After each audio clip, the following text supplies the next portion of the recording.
Welcome to Om Times TV, a division of Om Times Media and Broadcasting.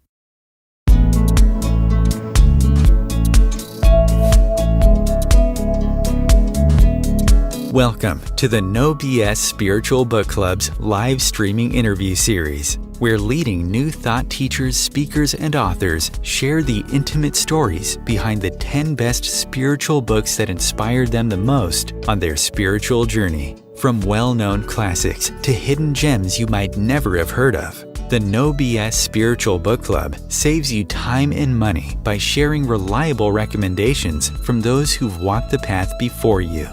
The No BS Spiritual Book Club, the only No BS guide to the best spiritual books to inspire your own journey of self-discovery. Here's your host, founder of the No BS Spiritual Book Club, Sandie Sedgbeer. Welcome to the No BS Spiritual Book Club's live video series, and with me today to share the stories behind the books that had the most significant impact on his life is poet, philosopher, author and teacher Mark Nepo, who's been inspiring readers and seekers all over the world with his #1 New York Times bestseller, The Book of Awakening. Mark is the author of over 22 books that have sold over 1 million copies in 20 languages. He's been called one of the finest spiritual guides of our time. He was given a Life Achievement Award by Agenation in 2015. In 2016, he was named as one of the 100 most spiritually influential living people by Watkins Mind, Body, Spirit, and was chosen as one of Oprah Winfrey's and the OWN Network's Super Soul 100, a group of inspired leaders using their gifts and voices to elevate humanity. His latest book is The Book of Soul, 52 Paths to Living What Matters, which is an absolutely incredible book because it gives you food for thought for months and months and months and many, many walks. Mark Nepo, welcome and thank you so much for joining Oh, us. you're so welcome. Thank you for that kind introduction. I'm happy to be with you. Now, Mark, most people write an intro for their and they're all lovely individual intros, but yours was something apart.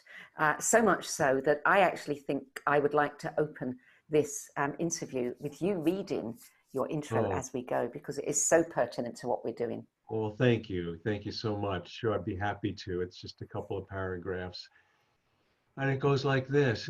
Despite all our efforts to prepare, we can't plan who we will love or who will be our most trustworthy friends. Nor can we plan who will be our transformative teachers.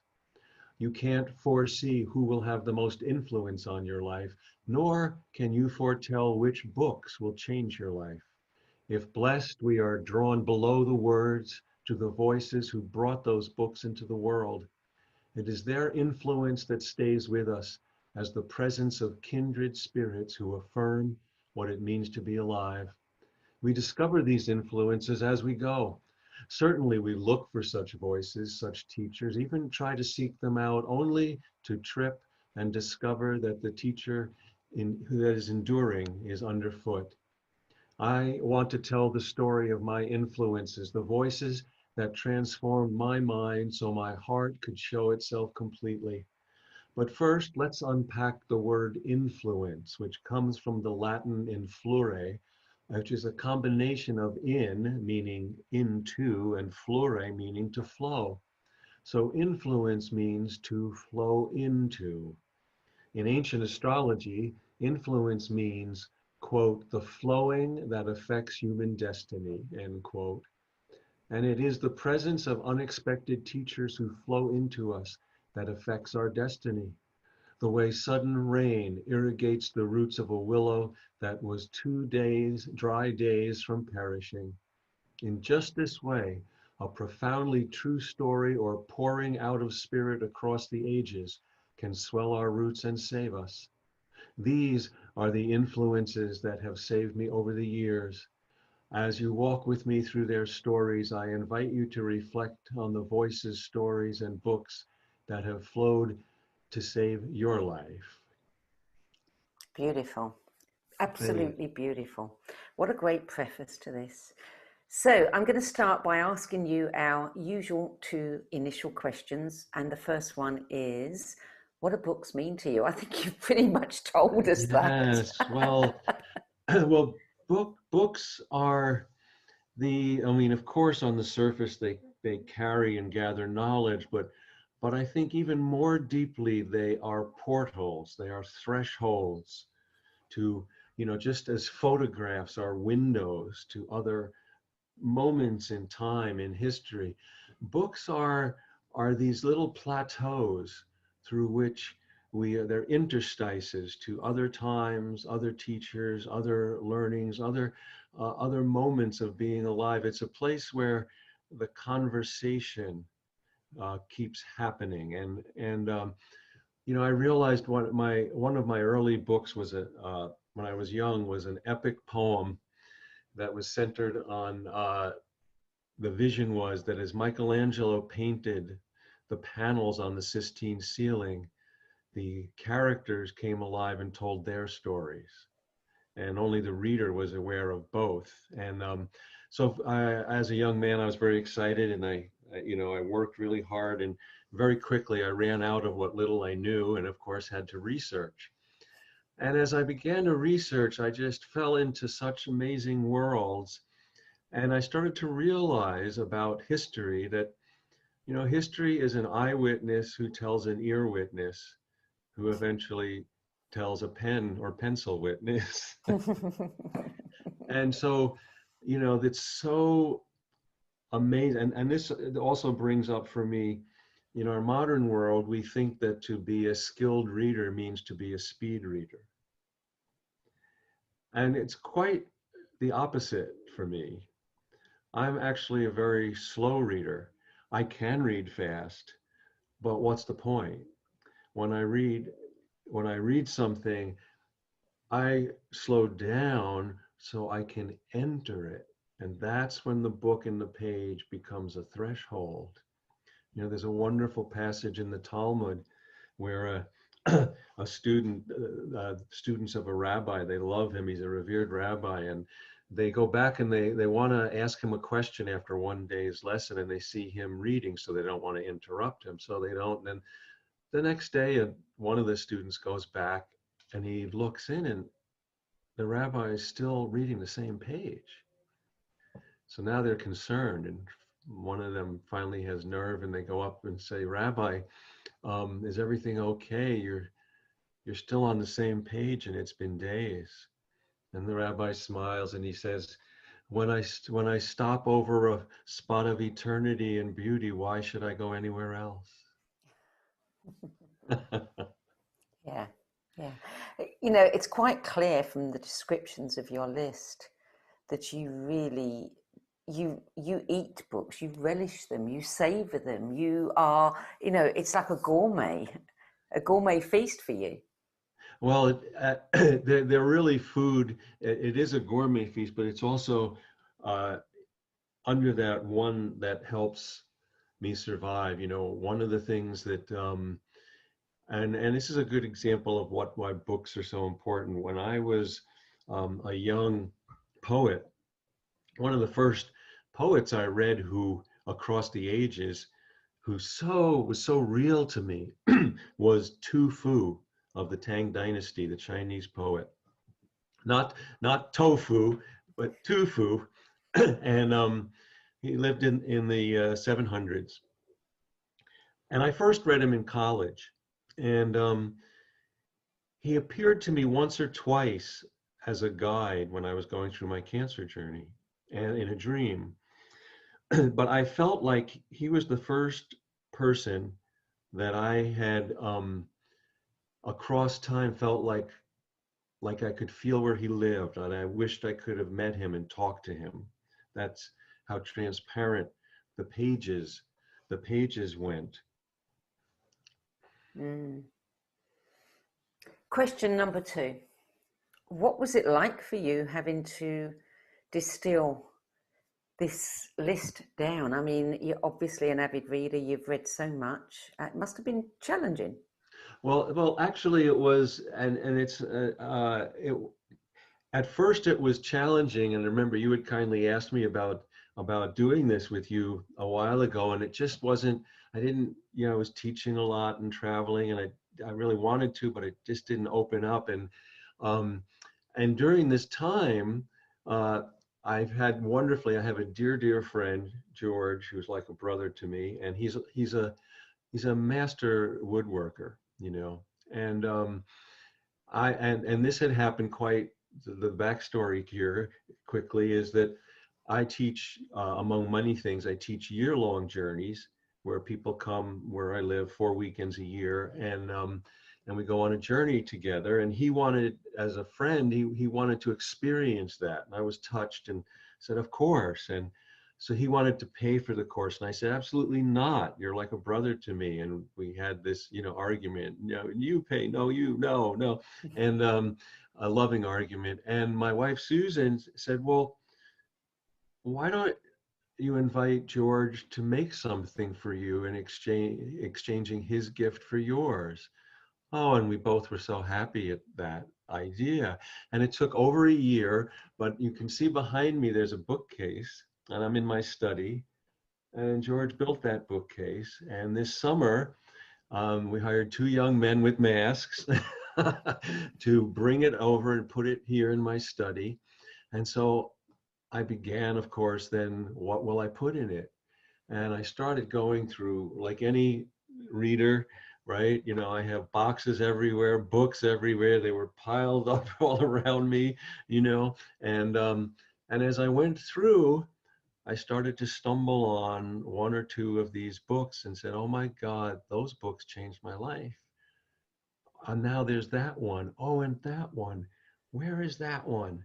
And so finally I went through and got them all, and there were these handful which are on the upper left shelf, which I left them there by themselves as as elders, watching elders, over my desk, over my shoulder.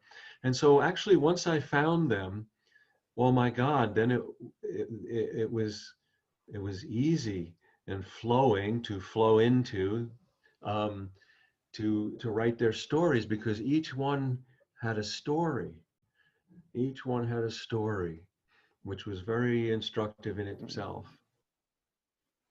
Well, I'm really glad that happened. I'm glad that it became easy for you to do this. And there were 13 in all. Normally, we only accept 10. I did publish just 10. We do have 13 in front of us. Depends on how much time we get, whether we get to all 13. But let's just start with number 1, which is Anthem by Ayn Rand. Yeah, so Anthem by Ayn Rand, you know, I was in ninth grade in McKenna Junior High School in Massapequa Park on Long Island, outside of New York City, which is where I grew up.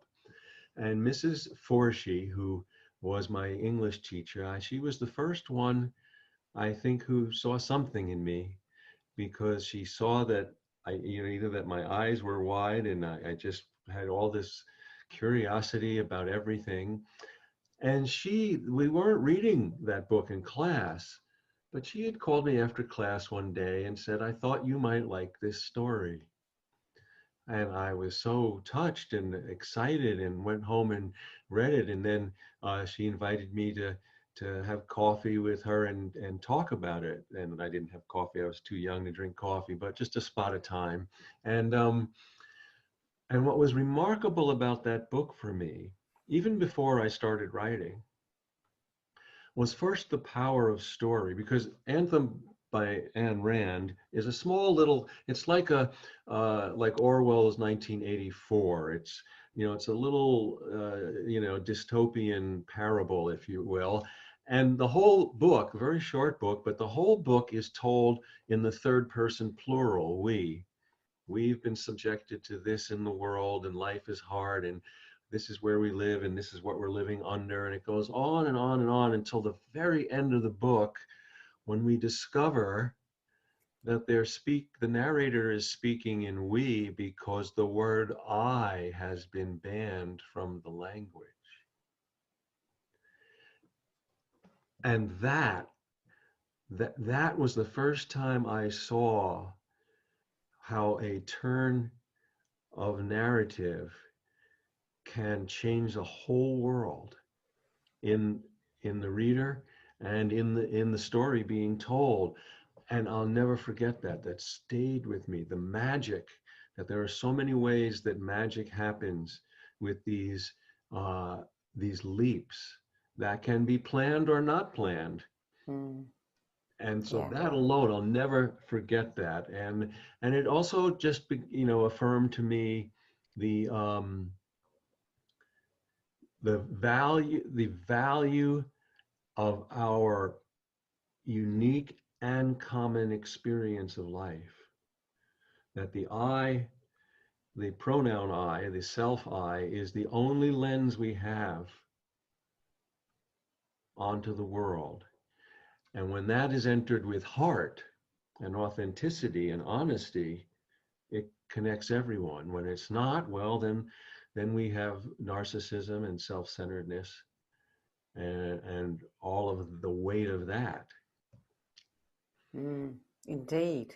Yeah. Indeed. That's quite a thought, isn't it? Oh. Yeah.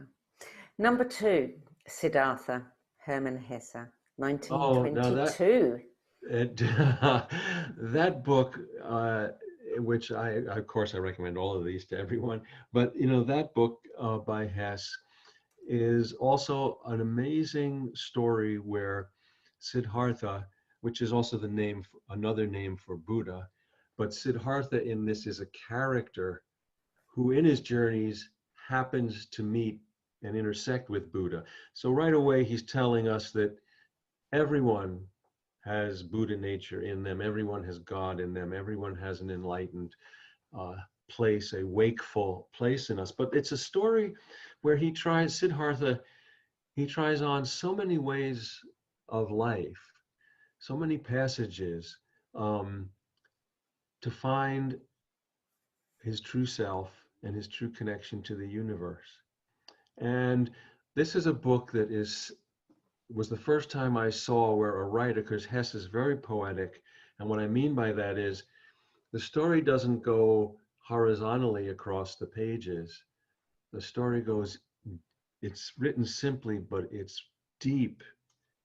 In each page is a window, is a doorway into the reality he's creating and offering.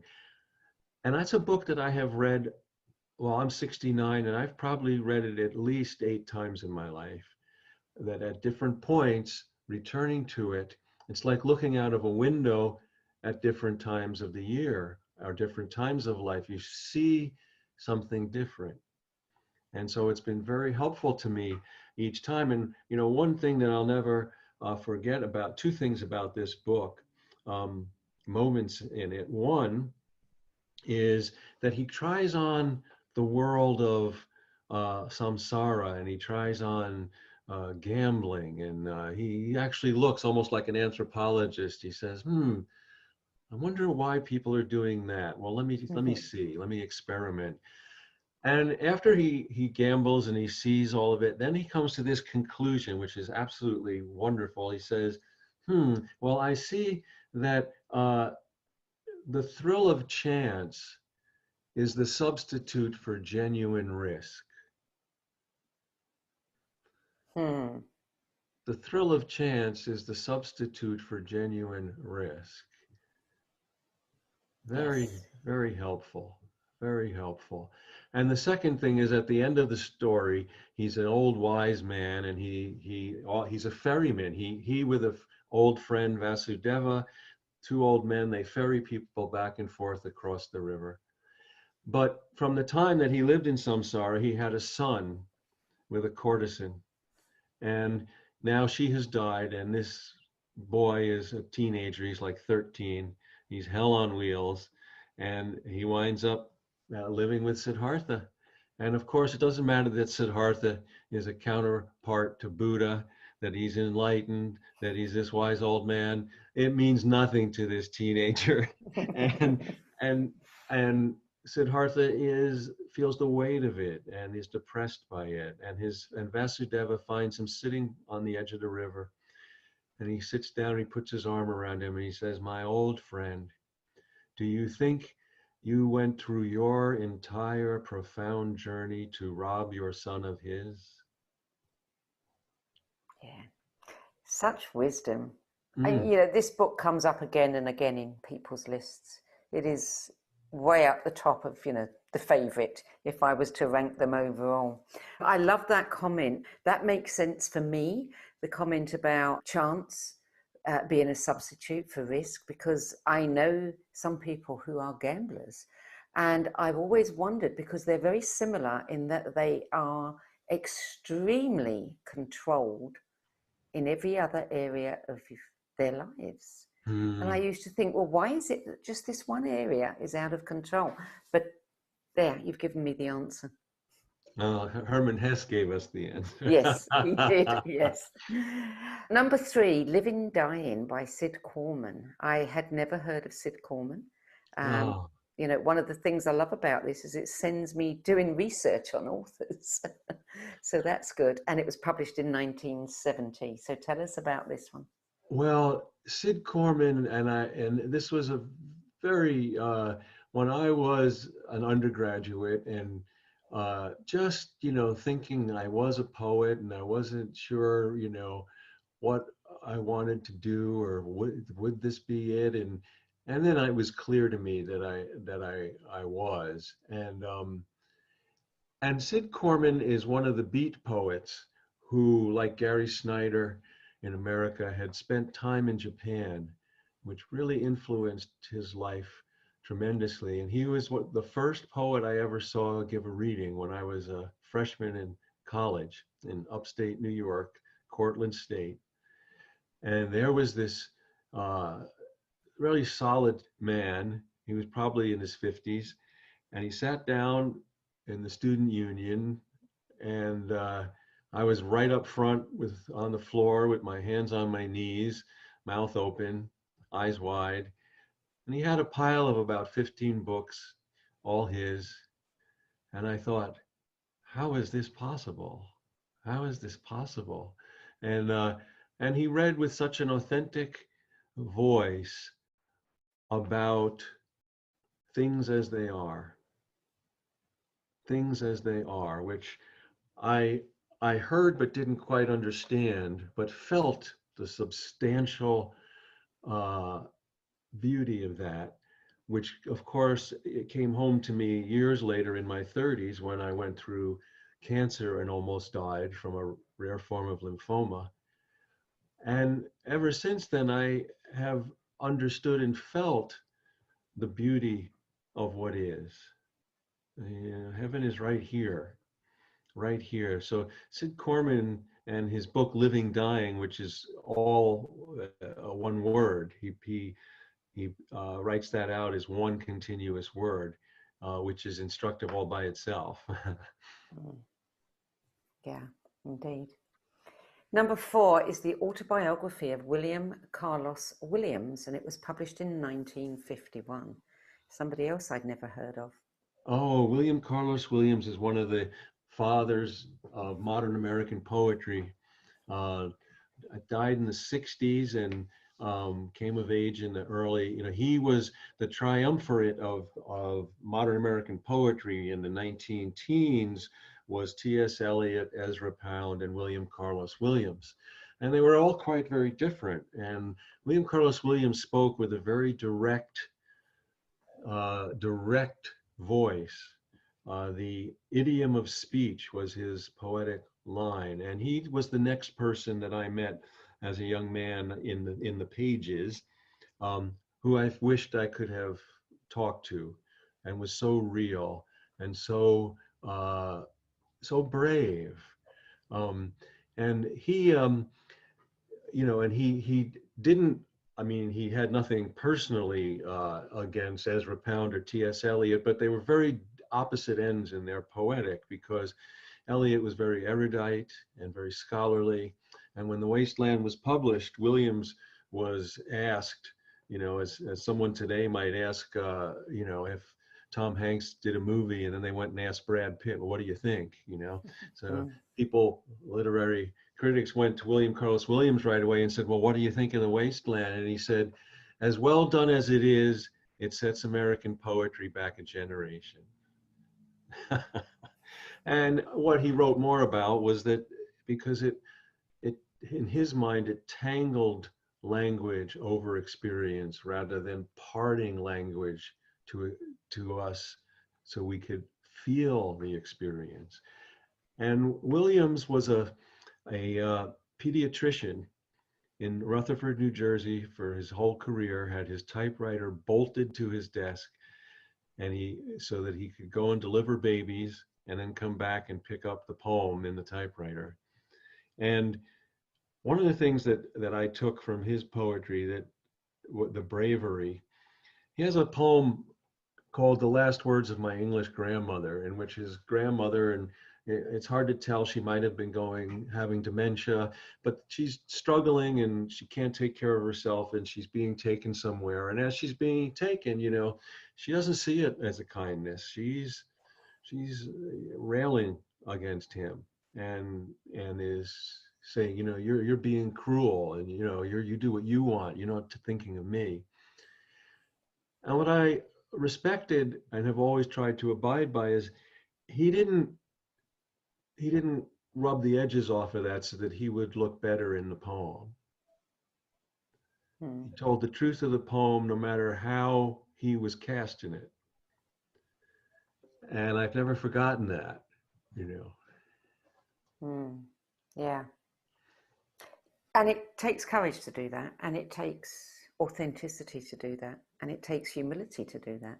Yes, which by his actions he modeled that's to me, part of what it means to have a voice and to be a poet. Yeah. Number 5, Memories, Dreams, Reflections, the Autobiography of Carl Jung, published in 1962. Well, Carl Jung is also such a model for so many reasons. And, two things here about that book that really transformed me. One is during this time when I was an undergraduate, I knew I was a poet, but I had no idea what it really meant. And I also knew that, I was a mystic, and that I was always listening to the whole of life. And, but also I was very dizzied by it as a young man and wasn't sure what to make of it. And I didn't have a whole lot of people to talk to about it. And when I read Carl Jung, and this line is not in that autobiography, but it bears telling here as a very important in my life. He wrote about the artist and the poet, and he said that they are, when authentic, the lightning rod for the unconscious. That when we can be authentic, whether we write it down or not, we then open up a channel to receive and voice the experience of others. And that channel is our authenticity. And when I read that, it helped me ground and have foundation in my life as a poet, as a mystic, as a seeker, that I felt like, oh, that's what's happening. Oh, I see. Finally, someone has given me a way to understand what I'm experiencing. And the thing about his Memory, Dreams, Reflections is, that was recorded by one of his students who was a therapist in her own right. And when she asked him to do it, his autobiography, he said, well, I'm not interested if you just want like a chronology of events. I'm only interested if I can give you an inner rendering of my journey here. And that's why it was called Memories, Dreams, Reflections. And that also, for me, extended my understanding of narrative, that it's not tied to the outer sequence of things, that it's in fact wide open. There are all kinds of ways that stories can be told, and to let the story tell us how it wants to be told. Indeed, yeah. Number 6, Pablo Neruda. Wow, I mean, I went down a rabbit hole there, checking into this person, and just an incredible story behind it. But tell us why you like his work, and then we'll have a little chat about some of the things in the background of that are so interesting. Pablo Neruda is one of the great poets of any time. And he's a Chilean poet. He won the Nobel Prize in 1971 and died in 1973. I first came introduced to him because my oldest friend, Robert, now I was in graduate school and at SUNY Albany, New York, State University of New York at Albany. And I was in my late 20s. And Robert was, while he was going through graduate school, he was working, and he came home one day after work where he had a colleague who was Spanish, and he came home with this book, Poems of Pablo Neruda.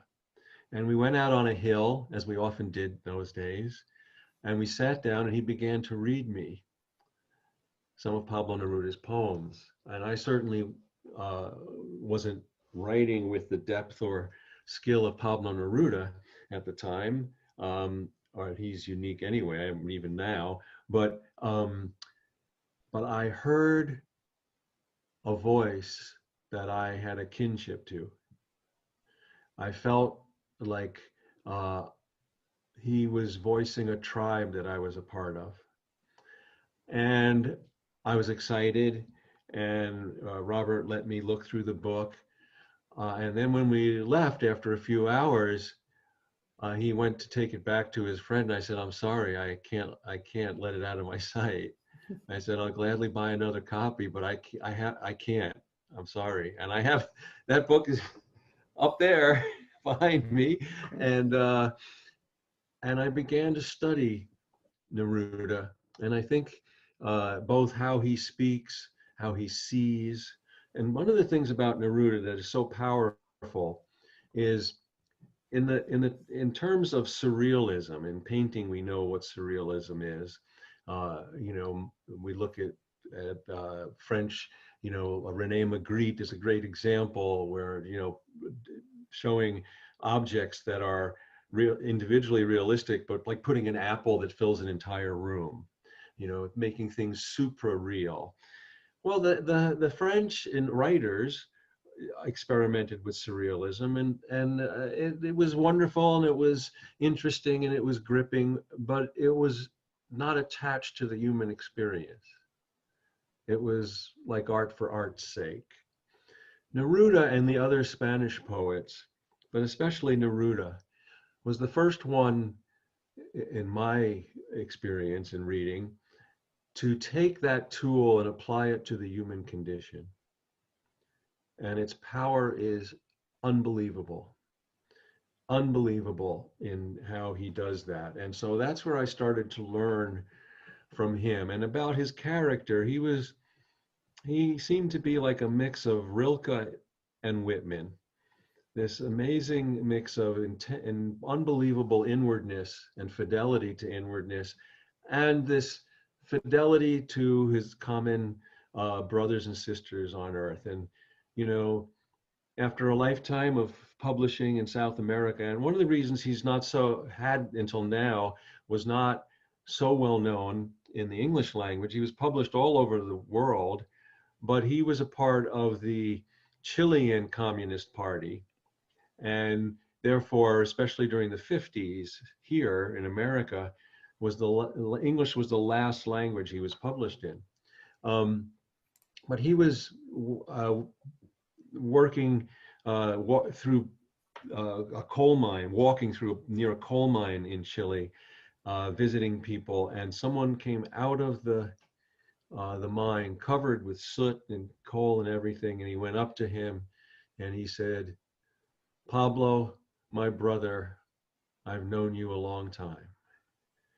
And he said that meant more to him than the Nobel Prize or anything else. And that kind of speaks to who he was. It does. And you have another story about his book. Oh, yes. La Negra. You have to tell us that story. Yes. Thank you. So as I began to collect Neruda's books, I found a first edition of his book Isla Negra, which is an island that he lived on just off of the coast of Chile. And I had it, I was teaching now at Albany University in probably my 30s. And I also had my first dog at the time, who was a golden retriever, Saba. And she was about 4 months old, and I, left her home for the first time, went out to dinner with friends. And I came home, and she had anxiety, which I didn't know. I came home, and the house, it looked like there was confetti everywhere. And she had gone to the side of my bed and had taken the edition of Isla Negra, and she literally ate the hardcover and the first 38 pages of the book were just torn and shredded everywhere. I was beside myself, and I went to scold her, and of course she just shivered, even more afraid, and I stopped and hugged her and said she doesn't know what she's doing, and then I sat down, just crestfallen. I picked up the book, and what she had eaten through too was the first thing now that you read when you pulled this book up was the last stanza of Neruda's poem Shyness, in which he ends the poem with the image of saying, I was so shy, I was like a hurt dog whining in a well. Clever dog. Clever dog. Wanted to send a Oh. message, eh? Yeah. Amazing. What a story. I was so fascinated to read that Neruda was also a politician, and he was hospitalized with cancer in 1973 at the time of the coup d'etat led by Pinochet. And apparently he returned home after a few days when he suspected a doctor of injecting him with an unknown substance for the purpose of murdering him on Pinochet's orders. And he did die a few days later, I believe. And many said that he died of heart failure. They actually did all kinds of tests, and the Chilean government issued a statement saying that, you know, he probably was killed as a result of intervention of third parties. And then there were further forensic tests that rejected that. And then I read there were even further tests that said, no, we do think that, you know, there was some strange bacteria there. So, you know. And amazing. And, you know, another thing from Neruda's life is, you know, he had a mentor early on in government he became a diplomat for years as a way that his mentor sent him, knowing he was a poet, to different places in the world so he could experience them as a poet. And one of the places was Spain, where he was during the war with Franco and the Spanish Civil War. And he was actually, because he was befriending Lorca and other Spanish poets, and he was actually waiting to meet Lorca when Lorca was kidnapped and eventually killed by Franco and his men. Yeah, quite an amazing person. I don't know whether you know, but one little fact that popped up, one of my favorite films actually, and I never realized, Il Postino. Yes. It featured him as this stranger, you know, that the postman delivered mail to. So that's just a nice little snippet. Wonderful film, Il Postino. So moving on to number 7, Gilgamesh, translated by Herbert Mason in 1970. Oh, so Gilgamesh is one of the oldest narratives we know in civilization, and it is actually anonymous. I mean, it goes back, the first recorded version of it is in Assyrian times and was in a library by Ashurbanipal, who was a king, Syrian king, who was who created one of the first libraries. Well, that library had clay tablets, you know. You couldn't take things out of that library. And but Gilgamesh was on tablets there, but even then it had been told orally for 2,000 years. So this story is like 7,000 years old. And Herbert Mason, who was a professor of religions at Boston University and a remarkable translator, this was a great example to me. I read his translation of this, and he had lost his father when he was young. So his intimate experience of grief over time, and grief is at the heart of this story, enabled him to translate this and bring it so to life that it was evidence to me and a model of how, if we are authentic enough in our own experience, we become the tuning fork for all experience throughout history. The details are different, but at that core, when the tuning fork hits, we all resonate with the same notes of what it is to be alive. And so that this story, through his own experience, the lens of his own experience, that was the skill beyond the manipulation of language that made this ancient story come alive. And one of the great things about this story is that Gilgamesh is an enervated, self-centered king. Amazing. It kind of echoes today here in America, but he was an enervated, self-centered king, just looking for a meaning, looking for anything to, and not even meaning, just to stir him. And so he has one friend in the world who is a very, this is Enkidu, who has been actually raised by animals. And so they're an unlikely pair. And Gilgamesh decides one day, because he's bored and nothing touches him, that he's going to go to war against nature, the nature god Humbaba. So he brings thousands of people, including his only friend, and they go to war, and of course they can't kill nature. And during this, his one friend is killed. And so the whole journey is that Gilgamesh says, well, I want him back. I'm the king. Who's the greater king than me? Who's God? Which in the Assyrian culture was Utnapishtim. So he goes on a journey to demand that his friend Enkidu be brought back to life. And one of the two things about this story that were so changed and I read it during my cancer journey, that so transformed me, was one is that when he goes to war with nature, the line is he goes to war rather than face the undiscovered country in himself. And of course, I had to say, what is it that I am struggling with in my cancer, rather than facing the undiscovered country in myself? Yeah. And the second thing is that the human frailty, we've been doing this for thousands of years. So as he searches out Utnapishtim, he's on a journey like an Odyssey, just like Odysseus on an Odyssey.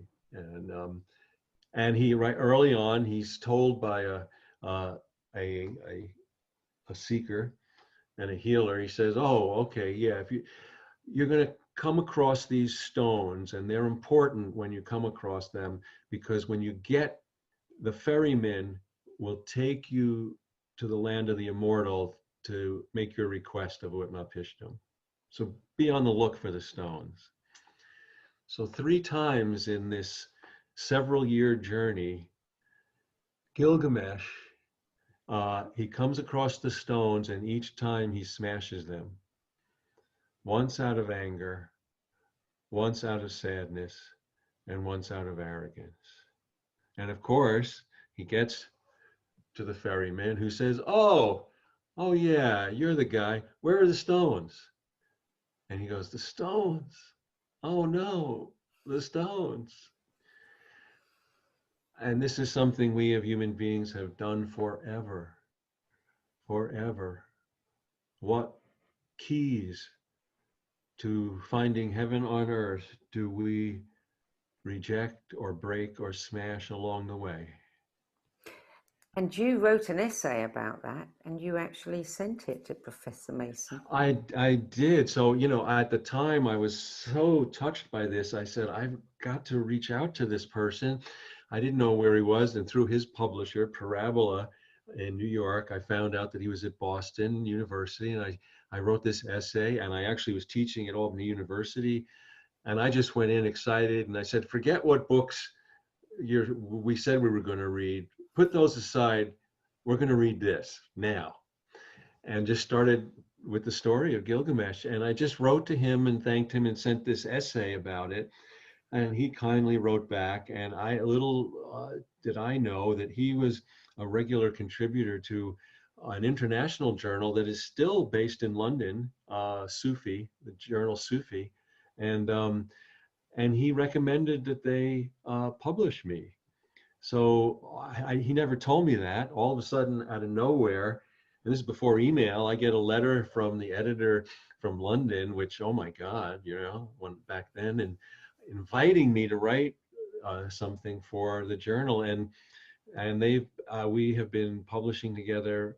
Oh my God, it's been over 30 years. Amazing. You gave him the gift of appreciation, and he gave you a great gift. Oh my goodness. Yeah. Okay, number 8 is The Madman, His Parables and Poems by Khalil Gibran, or Khalil Gibran, depending on how you pronounce it, and many people pronounce it different ways. What a poet. Well, this was, of course, we know that his famous work, The Prophet, which is well-deserved, is an amazing book. And this is a lesser-known book of his called, The Madman and His Parables. And I felt that this really helped me because he talks about madness, not in the sense that he's gone mad, but that he suggests that when I speak my truth, others who don't want to listen write me off too quickly and call me mad. In the same way that, William Blake wrote in the Proverbs of Heaven and Hell, he actually was doing that, where he would say that the Christians of the time would judge him too quickly and call all of his ideas about vitality and energy and spirit were the work of the devil. And so Blake said, well, okay, if you're going to call me the devil, fine. Here are the Proverbs of Hell. And in that same spirit, Gibran wrote these are the parables of the madman. You think I'm mad? It brings what it was an affirmation for me, and a model was of speaking your truth even when you're misunderstood. Yeah. Speaking your truth. There's a piece of graffiti I once saw at a gas station in Georgia that said, "Those who don't hear the music think the dancer's mad." Very true, very true. And I loved what you wrote when you said that in the prologue, the poet tells us that he became a madman when thieves stole all his masks. Yes, thank you for reading that. Yes, that was key to that. And it's interesting now that, in the time when outwardly we need masks, but inwardly we're being asked to take our masks off so we can be there for each other. Yes. And having to wear the mask is a wonderful metaphor for those that don't want us to take our masks off. There's a whole faction that wants to keep us masked. Absolutely. Number 9, Rodin by Rilke. Oh, this is an amazing book. You can still get it. It's a little hard to get. So Rodin, as we know, was this amazing sculptor, probably, the next in the generation after Michelangelo, of this just incredible understanding, using the human body to reveal unseeable forces of life. And Rodin was well known and established, a generation older than Rilke. And Rilke, in his late 20s, just admired Rodin immensely. And Rilke went and asked if he could be a secretary for Rodin for a while, so he could write about his process. What can I do? I'll do anything to help you. Can I just be here to learn, to write, and Rodin said, all right, he's a little strange, but I'll let him in. And so Rilke wrote this amazing, here you have one of the great poets sculpting his inner portrait of one of the great sculptors of all time. Just two amazing visionaries. And so this amazingly, it's just one long poem that Rilke writes about Rodin. And it's one of the best things I've ever encountered about the nature of art. And it's where I think I started to understand in my own uh, takeaway is that art in all its forms is meant to marry what is with what can be. You know, if all we do is look at what can be, then we become romantic and transcendent and idealistic, and oh my, you know, we're not barely tethered to the earth. But if all we do is bear witness to what is, then we get buried in the weightiness of existence. Yes. And art is intended to look both ways and marry those. And a great story about this is from Rodin's early life, and he didn't have enough money to have a real studio, so he wound up renting a horse barn, had no heat. It was and would be there in the winter, and he couldn't afford to hire models. So there was an old caretaker on the land who had a rough time. He had a broken nose that had been broken at one point in his life. He isn't what you would call handsome or well kept, and so for food he agreed to be Rodin's model, and Rodin did a bust. This is the famous figure is he just called it Man with a Broken Nose. But you have to realize at the time, the entire art world in France was idealizing beauty. And so Rodin, he was going to give this bust to put in a show in Paris, but because there was no heat in his studio, it cracked during the winter. So the back half of the head just fell off.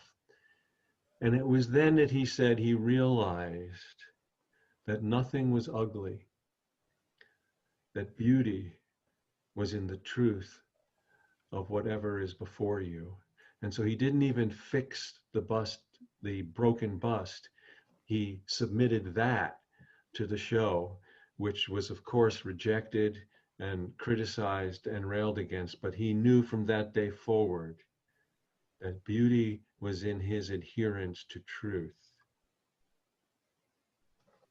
I just want to say something that you wrote in your description that we published. You said, I have taken comfort in these lines from Rilke toward the end of his stay with Rodin. I was walking lost in thought through that vast workshop, and I saw that everything was in the process of becoming, and that nothing was in a hurry. I love that. Yeah, thank you for adding that. Yes, Yeah, nothing was yeah. in a hurry. And of Nothing was in a course, hurry. that's one of the great painful lessons, but lessons of our time right now. We have been forced, because of this pandemic, to stop. Yeah. We've been forced to stop. Nothing is in a hurry. Everything is becoming. Mm. Yeah.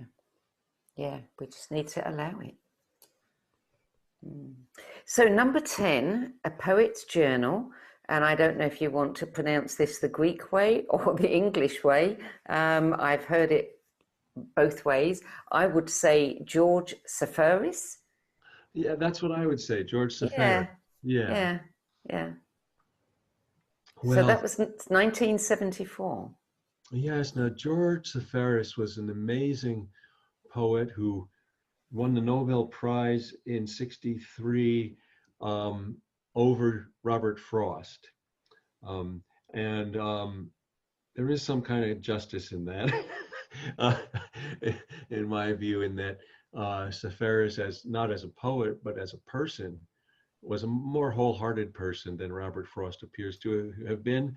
But anyway, this is a journal for these 6 years, 45 to 50, 51, I believe, that he kept. And it is the most amazing, intimate journey alongside the feelings, thoughts, questions, probings of this remarkable poet.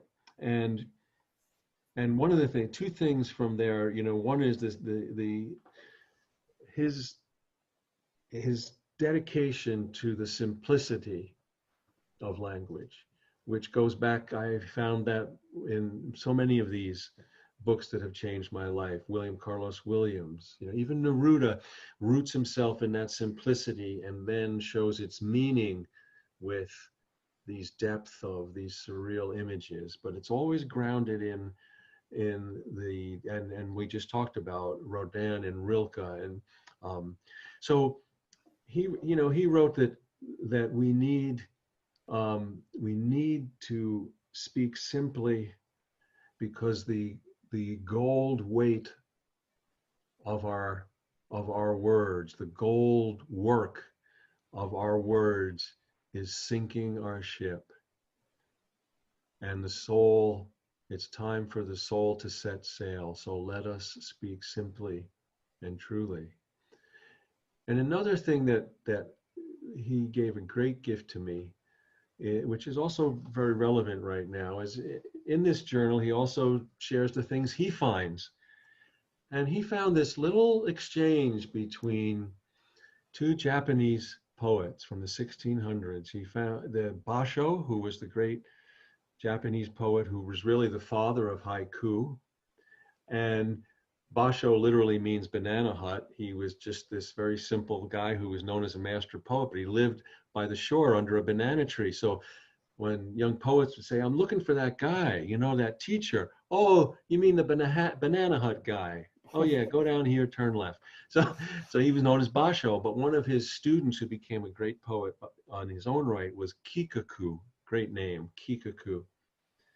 And there's this little exchange that Seferis records in his journal that he learned, where he says, that Kikaku brought his haiku to his teacher, and Basho said, you must reverse your haiku.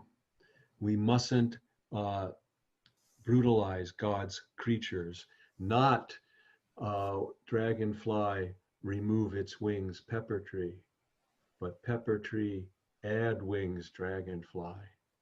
The whole world depends on how this thought unfolds. And that has become a guiding insight for me. And I think it's very relevant right now. Things will naturally erode, fall apart, come together, but we don't need to add to that. Wherever possible, we need to bring things together. And what it also was a demonstration of the role of a teacher. He didn't teach him how to use language. He taught him how to see. He taught him how to see, no, reverse your haiku. Reverse your haiku. Add, not take away. So that's the 10. There were 3 more. Palm of the Hand Stories by Yasunari Kawabata, although I think it's pronounced the other way around. There was also Dark Wood to White Rose by Helen Luke, and The Earth is the Lord's by Abraham Heschel. You can say a little about each. I'd love to. Say a lot about one. Well, let me just say, this is like cracking they're each worth much more, but let me crack the door for each. So the first one by Kawabata, these are actually little 1 to 2 page little novels that he told in just a page or two, and that was his calisthenic. That was his exercise as a novelist. He never intended for them to be published. Thank God they were after his death. They're remarkable. They're absolutely remarkable, and they really show how you can enter into a story anywhere and bring people right there. You don't need a lot of setup. You can just drop into the reality and leave just as quickly. And the thing that I learned so much about storytelling from Kawabata was how much a detail can point to a whole life. And actually, he has a story in there. Well, actually, I won't do that. This will get the point across more. I'm going to skip to someone else, but it's the same theme. In art, John Singer Sargent has a painting called Venetian Interior. This canvas is a painting of a woman seated in a chair in a room in Venice, and the whole room is dark. And she looks very sad, has her hand on her knee. The only light is coming from the upper left corner, which is a window. And that window is casting such brilliant sunlight.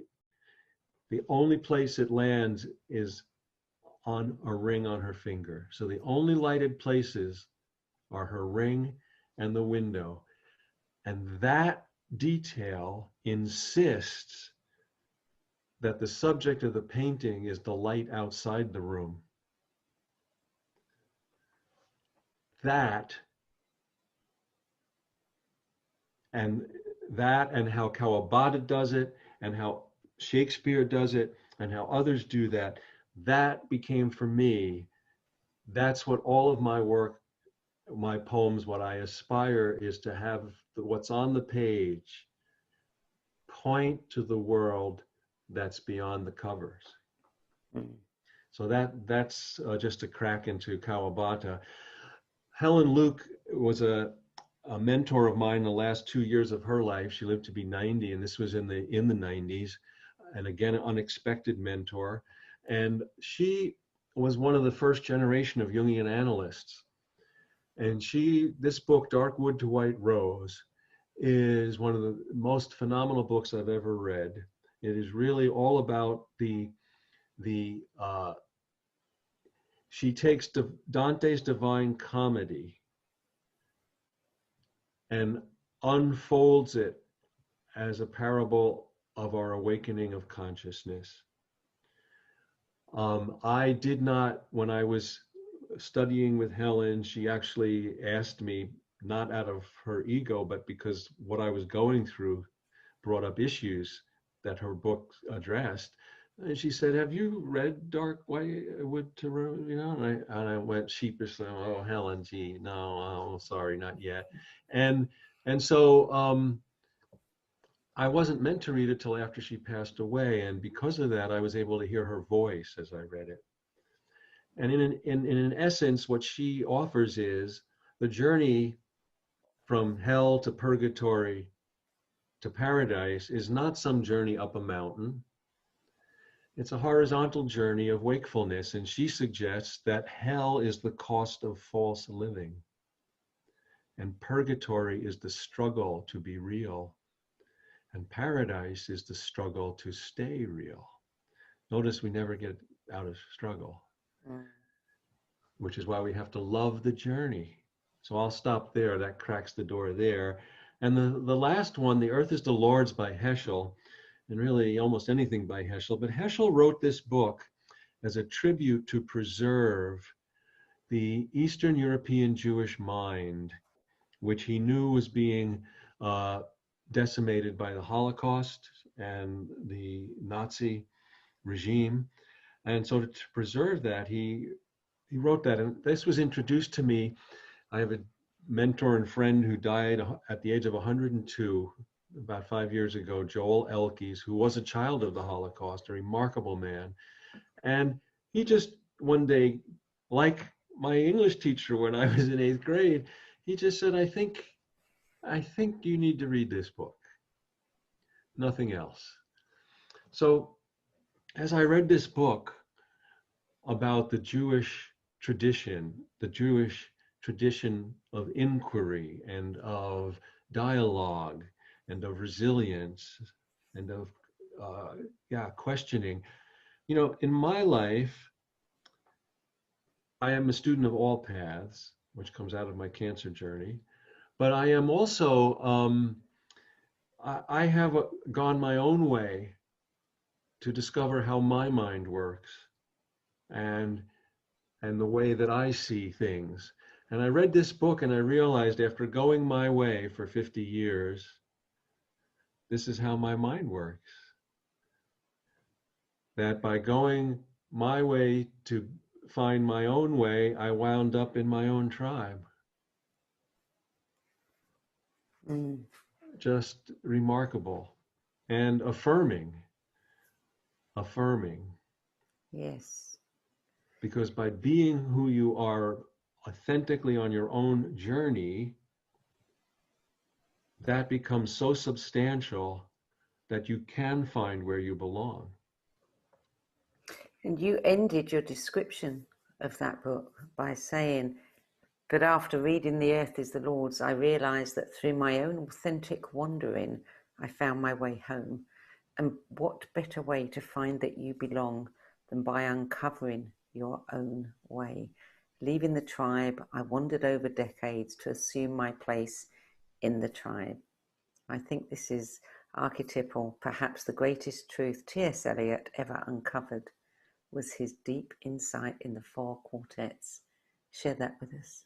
Yes, his deep insight in the four quartets when he said, we shall not cease from exploration, and the end of all our exploring will be to arrive where we started and know the place for the first time. Yeah. Yes, I could say a lot about that, but we don't have the time. What I'm going to do now is a couple of little things that we do with everybody. Of these books, I'll allow you to include all 13. If you were to have to choose one, just one, to give to someone to help them on their spiritual path, their life journey, which one would it be? I think given that, I would say Siddhartha. Siddhartha. Yes. Yeah. And keywords. I love the keywords. We always ask for keywords, you know, how do you see yourself? How would you describe yourself? What nouns would you use? And you gave us poet, spiritual teacher, author, best-selling author, storyteller, and dog lover. And I want one more that is something that you wouldn't necessarily put in your bio officially, but something that your closest loved ones know about you that gives us an insight into who Mark is. Well, I'm a fierce friend. Fierce friend. I love that. I'm going to write that down because that is going on your page. Fierce friend. That is beautiful. Really beautiful. Okay, so at the end, well, no, I'm not going to do that right now. First of all, I'm going to open this up in case anybody has a question. I know we've had lots of comments. Nobody has actually raised a question. I'm going to read the comments because it's nice for you to hear what people are saying about you. Jane says, I love getting the poet's view of main influences. It made me think of the poets I've forgotten in my own list of influences. And then she added, I'm just rereading Gilgamesh for something I'm writing. Incredibly moving, the basis of the Bible and other literary trends and traditions. And Francis said, the manner and style you translate your thoughts to the written word is beyond elegant, Mark. It transports me even beyond the words you write into the flow of the heart.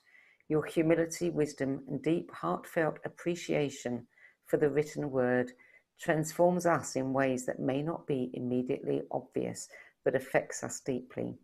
May I ask, who was your most profound teacher? Oh, well, first, thank you. That's so moving. I so appreciate it. My most profound teacher. Well, I have to say, and this is beyond just the human realm, my heart, the heart. My most profound teacher has been the heart. It has led me everywhere and never let me down.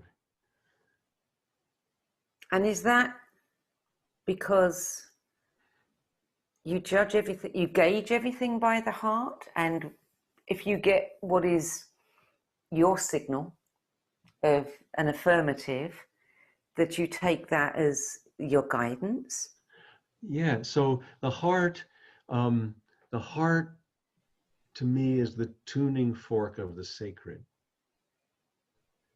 And yes, so the word trust means literally follow your heart. Mm. And William Blake, one of his aphorisms was, of course, was straight is the road to improvement, but crooked is the road to genius. And not genius in the sense of exceptional skill or ability, but the word genius originally means attendant spirit. So straight is the road to improvement, but crooked is the road to your attendant spirit. And following your heart brings you there.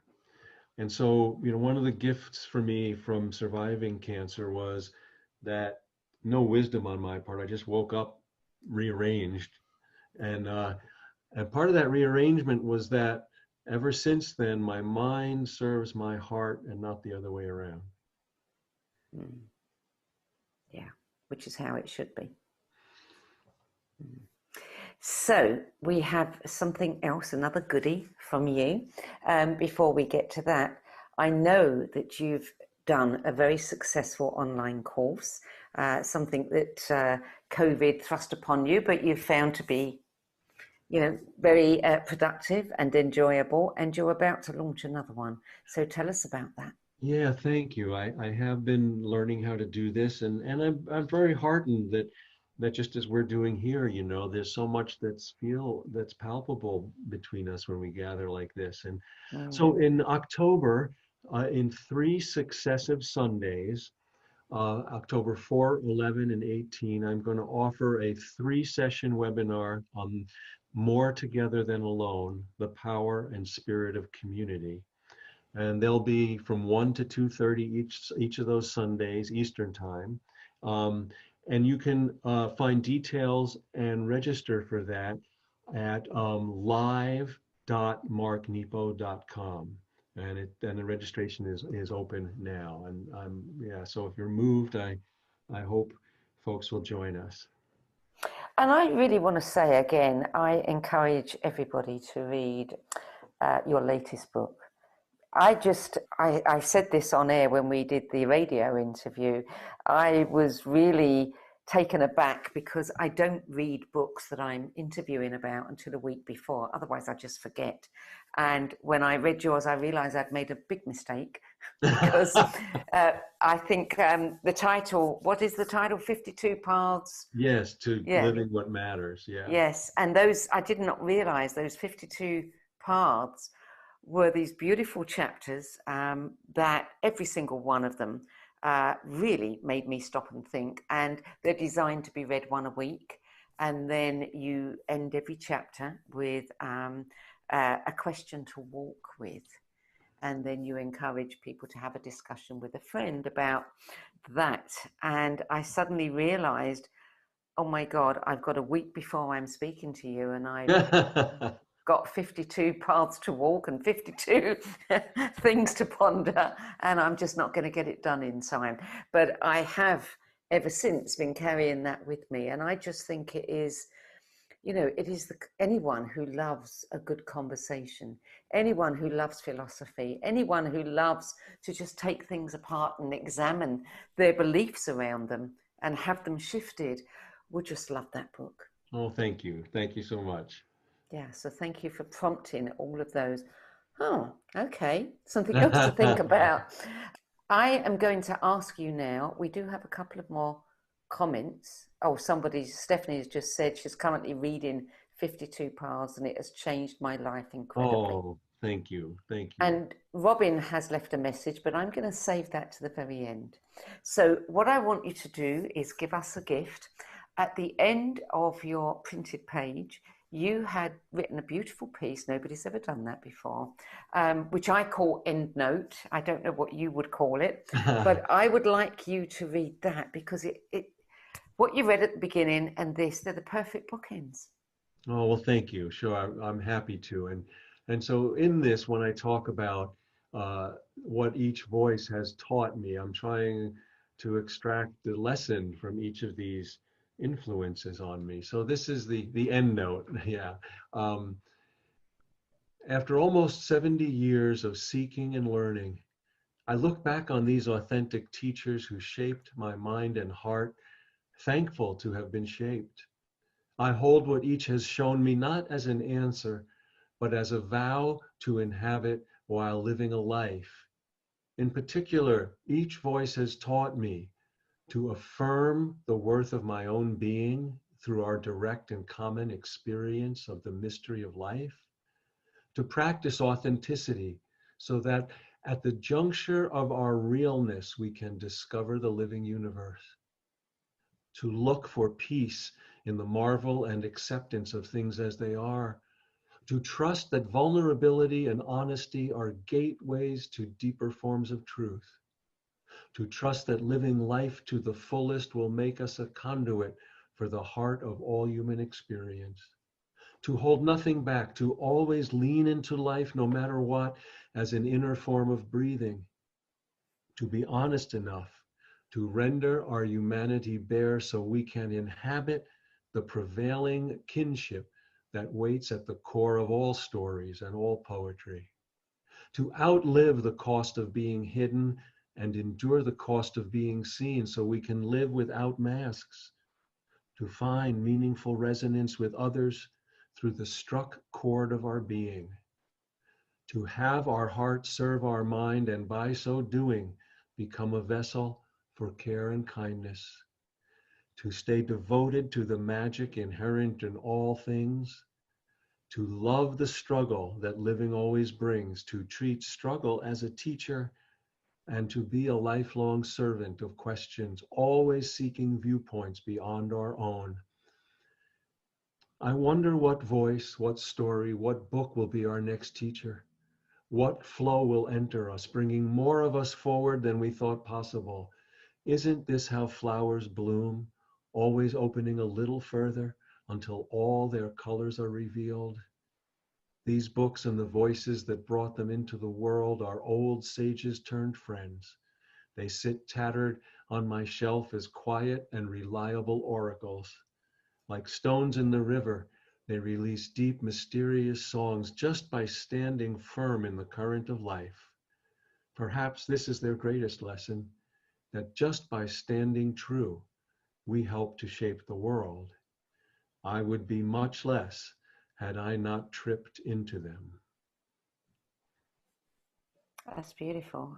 Everything you said there is so true. And the thing, if I have to choose one of them, is to hold nothing back, to always lean into life no matter what, as an inner form of breathing. That really speaks to me. Oh, well, thank you so much. Thank you so much. A joy to be with you. Oh, this has been beyond a joy, Mark. I can't think of a better way to say thank you to you than to read what Robin said.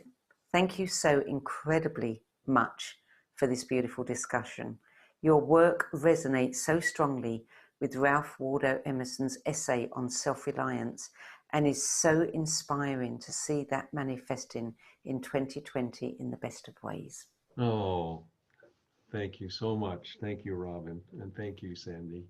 Mark Nepo, thank you for joining us today. We're honoured to have you here. And if you want to know more about Mark, you can go to his website, marknepo.com, and you can also go to 3intentions.com. And one more time, Mark, would you just repeat the website to go to for your course?